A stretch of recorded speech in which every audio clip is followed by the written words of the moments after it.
Our top story remains US President Joe Biden's conversation with the Chinese President Xi Jinping on telephone. Now, according to White House, the two spoke for over 2 hours. In fact, the conversation lasted for 2 hours and 17 minutes.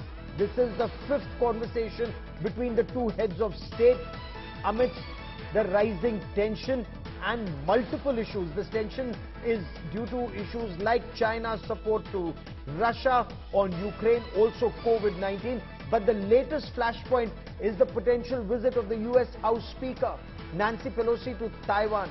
She was to visit Taiwan in April. That time too, China objected, but that time she was down with COVID-19. This visit is now being rescheduled as she visits Asia sometimes in August. China has opposed this visit. China has called it a provocation. China has also warned the United States of America of consequences. The question remains, will the US buckle under Chinese pressure or stare the dragon down? National Security Council spokesperson in the United States of America, John Kirby, he spoke of keeping lines of communication with China open at a time when there is tension and friction regarding developments both in South and East China Sea. The United States has said that they found China's behavior coercive and aggressive. There is an awful lot in the bilateral relationship between the United States and China for these two leaders to talk about, and this, I think, will be their fifth call.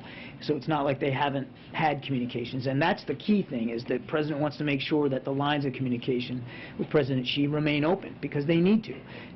There's issues where we can cooperate with China on, and then there's issues where obviously there's friction and tension. All of that I would expect the President to bring up inside this. So clearly, tensions over Taiwan, tensions over China's aggressive and coercive behavior in the Indo-Pacific outside of Taiwan, tensions in the economic relationship, Russia's unprovoked war in Ukraine. I mean, I would expect all these things to be part and parcel of the conversation. And joining me now for the latest is Kat Thomas, a senior journalist in Taiwan. Kat Thomas, you heard of this 2 hours and 17 minutes long conversation. The US has in the past, and in fact just till yesterday, said China's behavior has been coercive and aggressive in the region. What are you learning of what transpired in this long conversation? In the phone call, well, it's very hard to tell. We do know that the last phone call was in November last year, was only 90 minutes, but of course with the situation with Russia's invasion of Ukraine and the situation which has perhaps come up about the proposed visit to Taiwan by Nancy Pelosi, there is a lot to have been talked about, so perhaps we shouldn't read too much into the fact that it's been a very long phone call.